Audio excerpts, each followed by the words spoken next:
So, hello mga ka-Diyosa and good day. We all know naman na we have different skin type and different skin sensitivity. So, hindi talaga tayo pare-parehas ng kapal at nipis at sensitivity ng balat. Kaya merong ibang user na hindi po nakakahiyang si SCD Peeling Skin Lotion or SCD Peeling Set sa kanilang muka. Dahil in all skincare naman sa mundo, we have yung tinatawag natin na hiyangan. And syempre, kapag allergy si client or merong ingredient yung skincare product na gamit nila, hindi talaga natin to ina-advise na ituloy pa nila kasi nga baka it can damage their skin imbes na gumanda.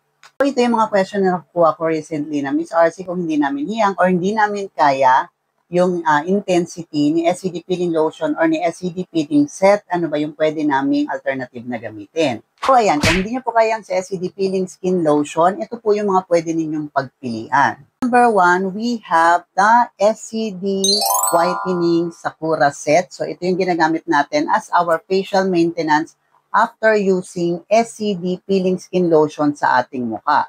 But since this is a maintenance, hindi po yan ibig sabihin na pang maintenance nyo lang siya gagamitin. If you are looking for a milder product than SCD Peeling Skin Lotion, go with SCD Sakura Set kasi mas milder po ito compare kay SCD Peeling Skin Lotion. And kamukha lang din siya ni Peeling Lotion, but this one is a green version. But pwede ito for lactating mommies at sa mga buntis. This is made for a mild formula. Okay? So ito yung choices natin, the SCD Sakura Set. Our second option is the SCD Rejuvenating Set. So this is also a rejuvenating set. Katulad ni Peeling Lotion or Peeling Set, this is also a rejuvenating set na lotion type na wala ng toner. But if you are looking for a milder version of rejuvenating product or rejuvenating set, pwede kayo dito kay SCD Rejuvenating Set. This is the typical rejuvenating set na merong toner. Okay? Kasi si Peeling Set, wala siyang toner, hindi na kailangan. Ito, yung normal na merong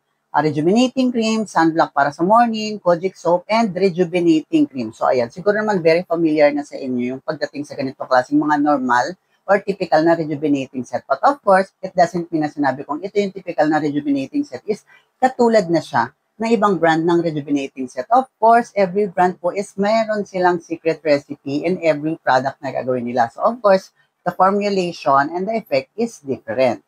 For the last is this retinol serum and sakura serum. So ito yung pinaka-mildest, okay? Pinaka-mildest na pwede natin gamitin as our facial maintenance or skincare, facial skincare natin kung talagang hindi kayo pwede sa mga rejuvenating product na katulad nito. We all know ng retinol is, yes, whitening siya, nakaka-stress siya ng skin, nakaka-lighter ng skin, nakakatulong siya para mag-heal yung ating pimple faster, and also to reduce yung ating fine lines and wrinkles. Ngayon, kailangan mong i-combo ito sa morning. So, sa gabi, si retinol serum. Okay, sa morning, i-apply mo naman si Sakura serum dahil meron naman siya is this is a skin hydrator, lighten dark spot, and it gives you a glowing skin. So, ito yung magiging pinaka-moisturizer nyo during daytime. And then sa gabi, si retinol. First time user naman, ayan, very important na nagsa-sunblock pa rin kayo during daytime. Okay, pag ito yung gamit niyo, especially nagre-retinol kayo, very important po na nagsa-sunblock pa rin kahit na meron siyang SPF 30. Sa mga first timer, you can apply this on your face every other day kung bago lang kayo. Sa ating mga ka-Diyosa dyan na hindi po nahihiyang yung ating SCD Peeling Lotion or SCD Peeling Set sa kanilang mukha, ito po yung tatlong product na pwede ninyong pagpilian as alternative for your facial skincare or for your facial maintenance. So, yun lang mga ka-Diyosa.